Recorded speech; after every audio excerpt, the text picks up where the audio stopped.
નમસ્કાર, આપ જોઈ રહ્યા છો નિર્માણ ન્યૂઝ. આપની સાથે હું છું પ્રીતિ તિવારી. સમાચારોની શરૂઆત કરીએ પહેલા નજર કરીશું આજની હેડલાઇન્સ પર.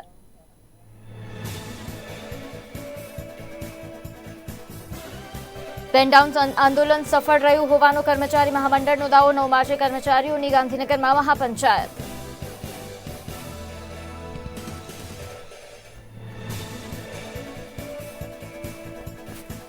મહિલાઓના સર્વાંગી વિકાસ માટે રાજ્ય સરકાર કટિબદ્ધ હોવાનો સીએમ ભૂપેન્દ્ર પટેલનો દાવો. મહિલા અને બાળ કલ્યાણ વિકાસ વિભાગના બજેટમાં 13% વધારો.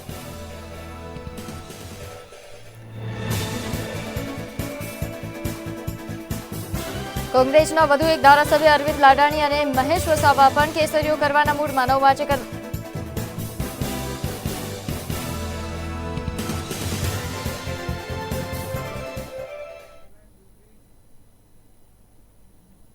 સમાચારની શરૂઆત કરીશું મહત્વના સમાચારથી. ગુજરાતની રાજનીતિને લઈને ફરી એક મહત્વના સમાચાર. ખાસ કરીને રાહુલ ગાંધીની ન્યાય યાત્રા પહેલા કોંગ્રેસમાં જેમ એક બાદ એક પત્તાઓ ખરી રહ્યા છે, એક બાદ એક મોટા ઝટકાઓ કોંગ્રેસને મળી રહ્યા છે, તે વચ્ચે વધુ એક મહત્વના સમાચાર. સૌરાષ્ટ્રના વધુ એક ધારાસભ્ય રાજીનામું આપી શકે છે તેવા સમાચાર મળી રહ્યા છે. અર્જુન મોઢવાડિયાના જૂથના ધારાસભ્ય રાજીનામું આપી શકે છે. માણાવદરના ધારાસભ્ય અરવિંદ લાડાણી કે જેઓ રાજીનામું આપી શકે છે. ત્યારે આ સમાચારને લઈને વધુ વિગત સાથે આપણી સાથે સંવાદદાતા દિવ્યકાંત ભુવા જોડાઈ ગયા છે. દિવ્યકાંત, માણાવદરના ધારાસભ્ય અરવિંદ લાડાણી પણ હવે રાજીનામું આપી શકે છે. ખાસ કરીને આ સમાચારને લઈને વધુ વિગત આપશો અને ખાસ કરીને સૌરાષ્ટ્રમાં કોંગ્રેસની સ્થિતિ જે નબળી પડી રહી છે તેના વિશે વધુ માહિતી. જૂનાગઢ જિલ્લાના માણાવદર વિધાનસભા મત વિસ્તારમાંથી કેબિનેટ મંત્રી જવાહર ચાવડાને હરાવીને ધારાસભ્ય બનેલા કોંગ્રેસના અરવિંદભાઈ લાડાણી હવે કોંગ્રેસ છોડીને ભાજપમાં જોડાય તેવી શક્યતાઓ વધી ગઈ છે. આજે સાંજ સુધીમાં તેઓ પોતાનું રાજીનામું વિધાનસભાના અધ્યક્ષને આપે તેવી શક્યતાઓ છે. સવારથી અરવિંદભાઈ લાડાણીનો સંપર્ક કરવામાં આવી રહ્યો છે, પરંતુ તેમનો ફોન જે છે નો રિપ્લાય થઈ રહ્યો છે. પરંતુ સૂત્રોમાંથી મળતી વિગત મુજબ અરવિંદભાઈ લાડાણી અર્જુનભાઈ મોટવાડીના ગ્રુપના છે અને તેમના દ્વારા રાજીનામું આપી તેઓ ભાજપમાં જોડાય તેવી શક્યતાઓ છે. હાલ જૂનાગઢ જિલ્લાની જો વાત કરીએ તો એકમાત્ર માણાવદર વિધાનસભા મત વિસ્તાર એવો હતો કે જ્યાં કોંગ્રેસના ધારાસભ્ય હતા અને હવે પણ ભાજપમાં જોડાય એવી પૂરી શક્યતાઓને ધ્યાને લઈ કોંગ્રેસને ખૂબ મોટું નુકસાન થઈ રહ્યું છે. જી, આ ઉપરાંત અરવિંદ લાડાણી વિશે થોડું જણાવશો અને તેમનું કોંગ્રેસમાં કેવા પ્રકારનું વર્ચસ્વ છે અને તેઓ રાજીનામું આપે છે તો હવે કોંગ્રેસને કેટલો મોટો આ ઝટકો પડી શકે છે અને કેટલો ફરક પડશે કોંગ્રેસમાં?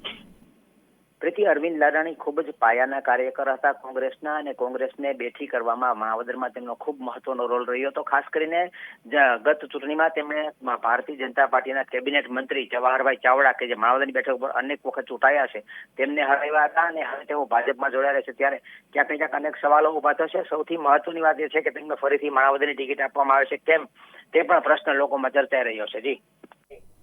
જી, બિલકુલ, આભાર માહિતી આપવા બદલ. તો હાલ જે તે સંવાદદાતાએ જણાવ્યું કે ગુજરાતમાં એક સાંધે ત્યાં 13 તૂટે જેવી જે સ્થિતિ હાલ કોંગ્રેસની થઈ ગઈ છે.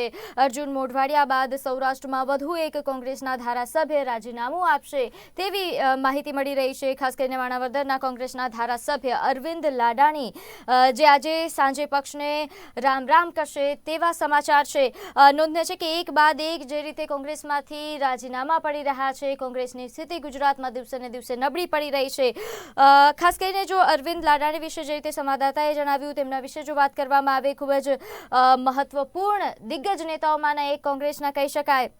લાડાણીએ 2019ની હારનો 2022માં બદલો પણ લીધો હતો. અરવિંદ લાડાણી કે જેઓ 2022ની વિધાનસભા ચૂંટણી પહેલા એટલે કે 2019ની પેટા ચૂંટણીમાં ભાજપના તત્કાલીન મંત્રી જવાહર ચાવડા સામે પહેલીવાર ધારાસભ્યની ચૂંટણી લડ્યા હતા અને આ ચૂંટણીમાં તેમને જવાહર ચાવડા સામે 9000 મતથી પરાજય થયો હતો. જોકે ફરી એકવાર તેમને કોંગ્રેસ દ્વારા 2022માં તેમના પર વિશ્વાસ વ્યક્ત કરીને જ્યારે ટિકિટ આપવામાં આવી ત્યારબાદ તેમણે આ વિશ્વાસ પર ખરા ઉતર્યા અને જીત હાંસલ કરી ભાજપના જવાહર ચાવડાને તેઓએ પરાજિત કર્યા હતા. તેમ છતાં હવે તેઓ કોંગ્રેસમાંથી રાજીનામું આપવાના છે તેવા સમાચાર વહેતા થયા છે.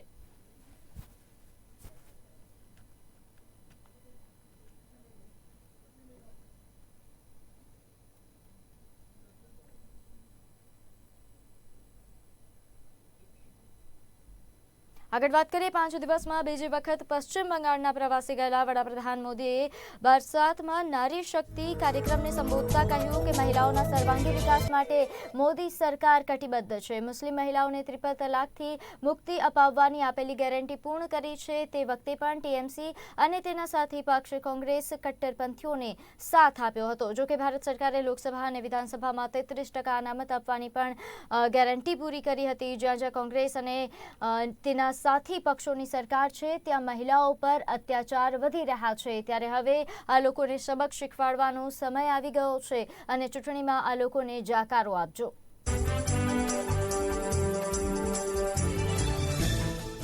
मोदी ने बहन बेटियों को लोकसभा और विधानसभा में आरक्षण की गारंटी दी थी, वो पूरी हो चुकी है.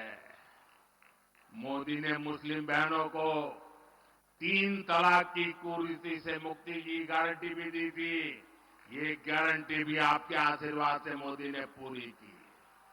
और याद करिए, तब टीएमसी, लेफ्ट और कांग्रेस का रूप क्या था? इंडी गठबंधन के लोग तब भी कट्टरपंथियों के साथ खड़े थे और आज भी उनके साथ है.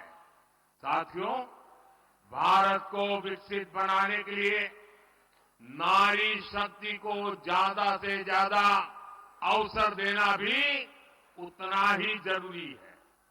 भाजपा सरकार के प्रयास से आज देश के हर सेक्टर में महिलाओं के लिए नए रास्ते बन रहे हैं. लेकिन आपको याद रखना है, जहां जहां इंडी गठबंधन के सहयोगियों की सरकार है, वहां पर महिलाओं पर उतना ही अत्याचार है. बंगाल पर टीएमसी नाम का जो ग्रहण लगा हुआ है, वो इस राज्य के विकास को आगे नहीं बढ़ने दे रहा है.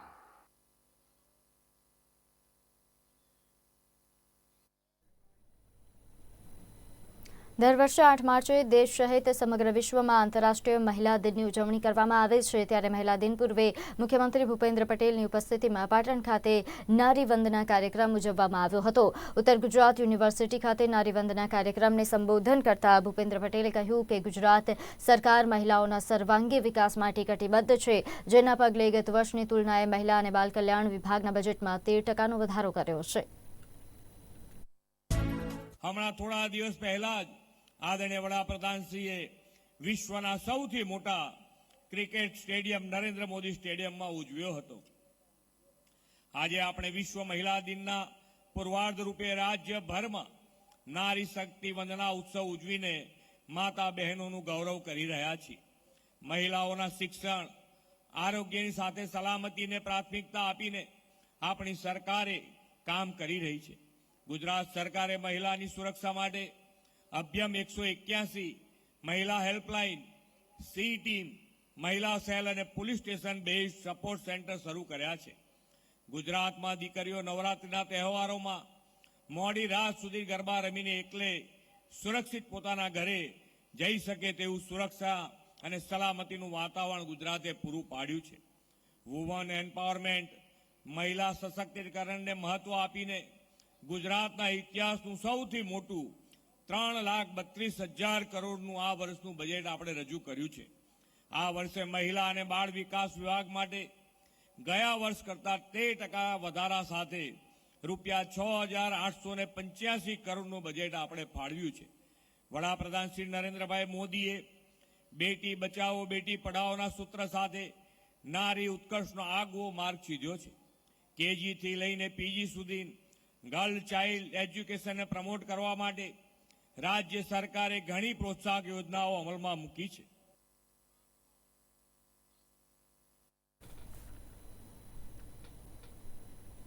જૂની પેન્શન નીતિના અમલ સહિત બીજી માંગણીઓ સાથે કર્મચારીઓએ પેનડાઉન આંદોલન કર્યું હતું. કર્મચારી મહામંડળે કહ્યું કે સરકાર અગાઉ ખાતરી આપી ચૂકી છે, પરંતુ તેનો અમલ કર્યો નથી. જો અમારી માંગ નહીં સ્વીકારે તો 9 માર્ચે ગાંધીનગરમાં કર્મચારીઓની મહાપંચાયત બોલાવીને આંદોલનની ભવિષ્યની રણનીતિ તૈયાર કરીશું. કર્મચારીઓની જૂની પેન્શન યોજના લાગુ કરવા માટે, ફિક્સ પગારની નીતિ નાબૂદ કરવા માટે તથા 16/9/2022 રોજ સરકાર સાથે જે સમાધાન થયું હતું અને જે ઠરાવો કરવાની વાત હતી તે આજ દિન સુધી થયા નથી, તેના અનુસંધાને જુદા જુદા કાર્યક્રમો આપ્યા હતા, પરંતુ આજ દિન સુધી સરકારશ્રીએ કોઈ પણ પ્રકારની પ્રતિક્રિયા આપી નથી કે કોઈ પણ જાતના કર્મચારીઓ હિતલક્ષી નિર્ણયો લીધા નથી. આથી તારીખ 6મી માર્ચના રોજ પેન ડાઉનનો કાર્યક્રમ આપેલું છે અને તે સંપૂર્ણપણે સફળ રહેલ છે.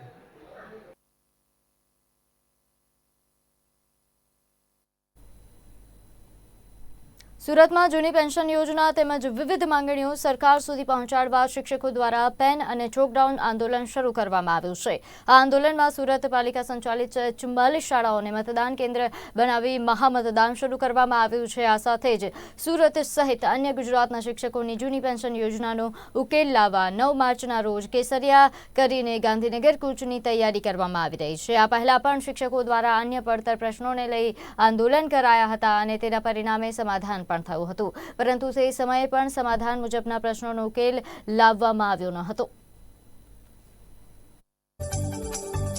સમગ્ર ગુજરાતની અંદર શિક્ષક સહિત અન્ય કર્મચારીઓ ઓલ્ડ પેન્શન યોજના લાગુ કરવા અને અન્ય પડતર પ્રશ્નો જેવા કે 7મા પગાર પંચ મુજબના ભથ્થાઓ જારી કરવા, મહિલાઓની પ્રસ્તુતિ રજા જે 1996થી બાકી છે એને સળંગ ગણીને એનો લાભ આપવો, એસ્ટાટના બદલી નિયમો એ ઝડપથી જાહેર કરવા, એ સિવાય આ એનપીએસ અંતર્ગત જે 300 રોકડ સ્વરૂપે જે રજા છે એને રોકડમાં રૂપાંતર કરવું, એ સિવાય આપણે મહાનગરપાલિકા નગરપાલિકા કેટલી એમાં 4200 ગ્રેડ પેનો પ્રશ્ન હજુ પણ પેન્ડિંગ છે એ પણ ઝડપથી પૂર્ણ કરવો અને બાકી બધી જે પડતર માંગનો છે એ ઝડપથી પૂરી થાય એ માટે આ આંદોલન કરવામાં આવે છે. આજે સમગ્ર સુરત શહેરની નગર શિક્ષણ સમિતિની 44 શાળાઓને બૂથ તરીકે ઉપયોગ કરી અને નગર શિક્ષણ સમિતિના 4500 કર્મચારીઓ પોતાના મત મૂકી અને સરકારમાં રજૂઆત કરનાર છે કે સરકારે સ્વીકારેલી ભૂતકાળની અંદર સ્વીકારેલી જે શિક્ષકના હકની માગણીઓ હતી, વિધાનસભા ઇલેક્શન પહેલાં 5 પ્રધાનમંડળની જે રચના કરેલી હતી પ્રધાનોની, અને એની અંદર જે માગણીઓ સ્વીકૃત કરેલી હતી એ માગણીઓ પૈકીની મુખ્ય માગણી ઓપીએસ છે, ઓલ્ડ પેન્શન યોજના, એ આજ દિન સુધી શિક્ષક કર્મચારી કે અન્ય કર્મચારીને મળી નથી. એના માટે અવારનવાર કેટલા પ્રકારના કાર્યક્રમો સરકાર સમક્ષ આપેલા છે, પરંતુ છતાં સરકારે આજ દિન સુધી એને સ્વીકૃત કરી નથી. એ સિવાયની કેટલી માગણીઓ છે કે જેને સરકારે આજ દિન સુધી સ્વીકૃત કરી નથી. એના માટે તમામ કર્મચારીઓ, શિક્ષક અને તમામ કર્મચારીઓ આ બેલેટનો ઉપયોગ કરી અને પડતર માગણીઓ અમારી સ્વીકૃત થાય એના માટે સરકાર સમક્ષ મૂકનાર છે. અને આ બધા જ બેલેટ પેપર, સમગ્ર ગુજરાત રાજ્યના બેલેટ પેપરો આવતીકાલે ગુજરાત સરકારની અંદર જમા થશે અને ગુજરાત સરકારમાં આની રજિસ્ટ્રી વિભાગમાં એની નોંધ થશે. આજના મતદાન પ્રક્રિયાની અંદર સુરત કોર્પોરેશનના 4,000 થી 4,500 શિક્ષકો મતદાનમાં જોડાનાર છે અને તમામ મતદાન કરનાર છે.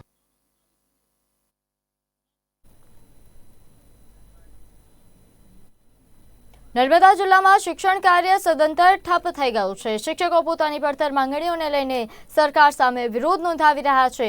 શિક્ષકોએ શાળાઓ તો ચાલુ રાખી છે, પરંતુ બાળકો પણ શાળાએ હાજર છે, પરંતુ પેન ડાઉન, ચોકડાઉન તેમજ તમામ શિક્ષણ કાર્યને શટડાઉન કરી શિક્ષકો દ્વારા વિરોધ કરવામાં આવી રહ્યો છે. નર્મદા જિલ્લા પ્રાથમિક શિક્ષક સંઘ નાંદોદ, સાગબારા, ડેડિયાપાડા, તિલકવાડા, ગરુડેશ્વર તાલુકા પ્રાથમિક શિક્ષક સંઘ મળીને 2200 જેટલા તમામ પ્રાથમિક શિક્ષકો ગુજરાત રાજ્યના તમામ પ્રાથમિક શિક્ષકો સાથે ગુજરાત રાજ્ય સંયુક્ત કર્મચારી મોરચા દ્વારા આપવામાં આવેલ કાર્યક્રમ ચોકડાઉન અને પેન ડાઉનનો કાર્યક્રમ આપી તમામ ઓનલાઈન એન્ટ્રીથી અલગ રહીને એક પ્રકારનો વિરોધ પ્રદર્શન કરી રહ્યા છે. વહેલી તકે સરકાર પ્રાથમિક શિક્ષક સંઘની તમામ માંગણીઓ સ્વીકારે એવી સરકાર પાસે માંગ કરી રહ્યા છે. અમારી માંગણી મુખ્ય છે જૂની પેન્શન યોજના. સરકાર સાથે કરેલા સમાધાન પ્રમાણે અમારી માંગણી સંતોષે નહીં, એટલે અમે 14 અને 15 તારીખે કાળી પટ્ટી ધારણ કરી, 16 તારીખે કાળા કપડાં પહેર્યા અને એ છતાં અમારી સરકાર માંગણી નહીં સંતોષાઈ તો અમે 23 તારીખે ગાંધીનગર ખાતે સત્યાગ્રહ સાવણીમાં વિશાળ મેદનીમાં અમે સરકાર સામે વિરોધ પ્રદર્શન કર્યું, છતાં પણ અમારી સરકારે માંગણી સ્વીકારી નહીં.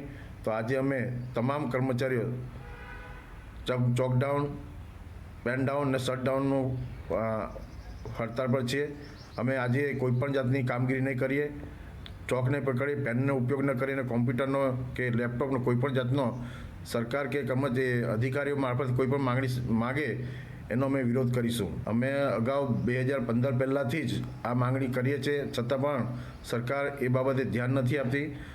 ખરેખર તમામ કર્મચારીઓને પેન્શન મળવું જોઈએ. પાછલી જિંદગીમાં 2000 અને 3000 પેન્શન મળે એ યોગ્ય નથી, પણ તમામ કર્મચારીઓ પાછલી જિંદગીમાં સારી રીતે જીવી શકે. નેતાઓને 5 વર્ષ પોતાનું રાજ કરે છે ને ચૂંટાય છે ત્યારે એ લોકોને પેન્શન મળે છે, જ્યારે 35-40 વર્ષ નોકરી કરે છતાં એમને પેન્શન નથી મળતું. એટલે અમારી મુખ્ય માંગણી જૂની પેન્શન તમામ કર્મચારીને મળે. હિન્દુ ધર્મમાં મહાશિવરાત્રિનો પવિત્ર તહેવાર ખૂબ જ ધામધૂમથી ઉજવવામાં આવે છે. આ દિવસ માતા પાર્વતી અને ભગવાન શિવને સમર્પિત છે. આ દિવસે માતા પાર્વતી અને ભગવાન શિવ લગ્નના બંધનમાં બંધાયા હતા. આ વર્ષે મહાશિવરાત્રિનો તહેવાર 8 માર્ચે ઉજવવામાં આવી રહ્યો છે. ત્યારે આ વર્ષે ગીર સોમનાથમાં મહાશિવરાત્રિના પવિત્ર પર્વ પર વિવિધ કાર્યક્રમોનું આયોજન કરાયું છે, જેમાં મંદિર ભાવિક ભક્તો માટે સવારે 4 કલાકે ખુલ્લું મુકાશે. ત્યારબાદ મહામૃત્યુંજય યજ્ઞ, સોમેશ્વર મહાપૂજન, 4 પ્રહરની આરતી, પાલખી યાત્રા, ભોજન પ્રસાદ સહિતના કાર્યક્રમોનું આયોજન કરાયું છે. ભાવિકોની ભીડને ધ્યાને લઈ ટ્રસ્ટ દ્વારા તમામ તૈયારીઓને આખરી ઓપ અપાયો છે. સોમનાથ તીર્થનો વિકાસ કરવા માટે સોમનાથ ટ્રસ્ટ દ્વારા નજીકના પ્રભાસ પાટણ શહેરના રસ્તાઓ બંધ કરાતા સોમનાથના ધારાસભ્ય વિમલ ચુડાસમા ધારાસભ્યનું સત્ર પૂર્ણ કરી સીધા જ સોમનાથ પહોંચ્યા હતા. નાના વેપારીઓ માટે જો ઉકેલ ન આવે તો આંદોલન અને ઉપવાસ કરવાની પણ તૈયારી બતાવી હતી. પ્રદેશના પ્રસિદ્ધ તીર્થધામોના વિકાસ માટે જ્યારે સરકાર ઝડપી કામગીરી કરી રહી છે, ત્યારે વિશ્વ પ્રસિદ્ધ પ્રથમ જ્યોતિર્લિંગ સોમનાથ તીર્થનો વિકાસ પણ પૂરજોશમાં ચાલી રહ્યો છે. ત્યારે વિમલ ચુડાસમાએ વડાપ્રધાન નરેન્દ્ર મોદીને પત્ર લખી ડિમોલેશન કરેલ જગ્યાઓને વૈકલ્પિક જગ્યાઓ ફાળવવા માંગ કરી હતી. તદુપરાંત રસ્તો બંધ કરી દેવાતા નાના ધંધાર્થીઓને નુકસાનનો ઉલ્લેખ કર્યો હતો.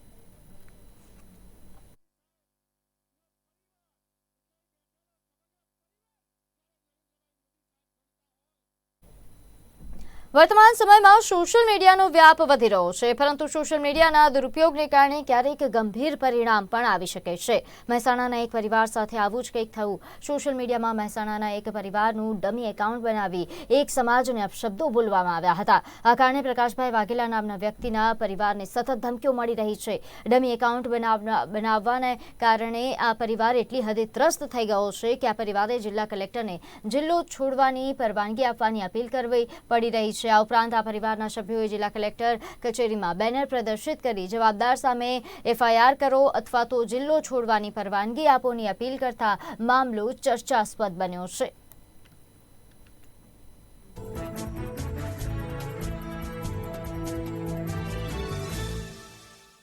અમારું જે ખોટું આઈડી બન્યું એની અંદર અમારે તો સામાન્ય જીવન અમારું છે ને બહુ મુશ્કેલ ભરી થઈ ગયું છે. અને બહાર નીકળવાનું અમે ધંધો પાણી કરી શકતા નથી. બીજું કે જેટલા પણ સોશિયલ મીડિયા વાપરે છે એ લોકોને પણ હું આ રીતના મારું વિનંતી કરી અને હું એમને સતર્ક રહેવા માટે અપીલ કરું છું.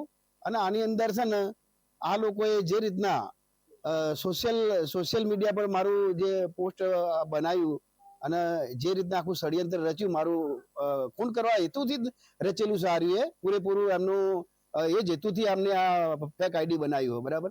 હવે આ ફેક આઈડીના વિરુદ્ધ મેં ફરિયાદીઓ આપી, છતાંય કોઈ કાર્યવાહી કે કોઈ ગુનેગારોના વિરુદ્ધ કોઈ FIR દાખલ નથી થઈ, કોઈ પણ જાતનું કોઈ એક્શન લેવાયું નથી. એટલે હું અત્યારે બી હાલ તો મારું જીવન જીવવા માટે મહેસાણા શહેરની અંદર હું બહુ ત્રાસ અને માનસિક અને બહુ ભાગેલું જીવન રીતે હું જીવી રહ્યો છું. જિલ્લો છોડવાની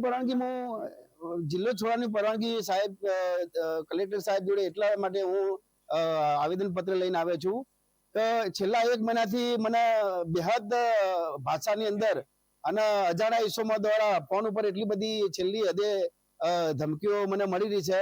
આ અજાણ્યા ઈસમ દ્વારા એવું પણ બોલવામાં આવી રહ્યું છે કે તું તારું હિત સમજતો હોય તો અમુક જગ્યાએ આવી જાય, નહીં તો તારું હિત જળવાશે નહીં. અને બીજું પણ એવું કહેવાય છે કે તું અમુક વસ્તુ તું નહીં કરે તો તું રોતો રોતો પણ મારા જોડે આવીશ.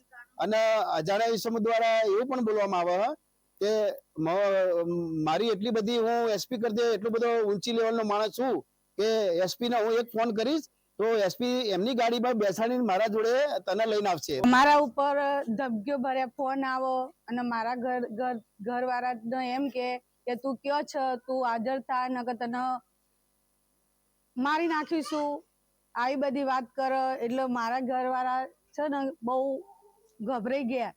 એટલે 2 મહિનાથી અમે ફરિયાદી આપી, કોઈ પોલીસ સાંભળતી નહીં અમારી વાત. એટલે હવે અમારા કોઈ કાર્યવાહી અમને ન્યાય મળ્યો નહીં. એટલે હવે અમારા મહેસાણા જિલ્લો છોડીને બીજા જિલ્લામાં જઈ શકે એવી અમે નમ્ર વિનંતી કરીએ સાહેબજીને. સમાચારોમાં હાલ બસ આટલું જ. વધુ સમાચારો માટે આપ જોતા રહો નિર્માણ ન્યૂઝ. નમસ્કાર.